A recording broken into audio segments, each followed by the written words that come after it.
और आपको बता दें कि अपनी पार्टी के अध्यक्ष अल्ताफ बुखारी ने एक बार फिर नेशनल कॉन्फ्रेंस और उमर अब्दुल्ला सरकार पर तीखा हमला बोला है।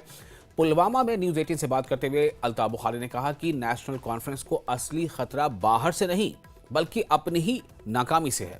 उन्होंने साफ कहा कि जम्मू कश्मीर को राज्य का दर्जा बहाल करने के लिए विधानसभा को भंग करने की जरूरत नहीं है। बुखारी ने बीजेपी के उन आरोपों को भी खारिज किया जिसमें कहा गया था कि स्थानीय राजनीतिक दल पत्थरबाजी में शामिल है। उन्होंने कहा कि भले ही कुछ पार्टियों ने युवाओं की भावनाओं के साथ खिलवाड़ किया हो, लेकिन बीजेपी के दावे पूरी तरह से बेबुनियाद हैं। एक चीज मैं बताऊंगा, ये भी बहानाबाजी है, ऐसा कोई नहीं है। उमर साहब को 50 लोगों की अक्सरियत हासिल है, वो 50 लोगों की मैंडेट उनके पास है, इसलिए ये कतन नहीं है कि उनकी सरकार को कोई खतरा है। उनकी सरकार को अगर खतरा है उनकी न काम करने से है। अगर वो काम नहीं करेंगे तो खतरा तो है ही, बाकी क्यों खतरा हो।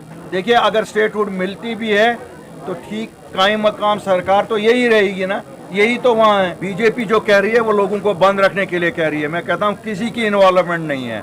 जिन्होंने पत्थर उठाया भी उन्होंने उस चीज़ के खिलाफ उठाया जो पॉलिटिकल पार्टीज के लीडरों ने उनके इमोशंस को ये कि एक्सप्लॉइट किया। हम कहते हैं कि सभी जो हीनियस क्राइम्स में मुलविस नहीं है, मतलब हुआ कत्ल या ऐसे किसी चीज़ में इन्वॉल्व नहीं है, उन सब को रहा किया जाए, उनको सोसाइटी में वापस एसिमिलेट होने का मौका दिया जाए।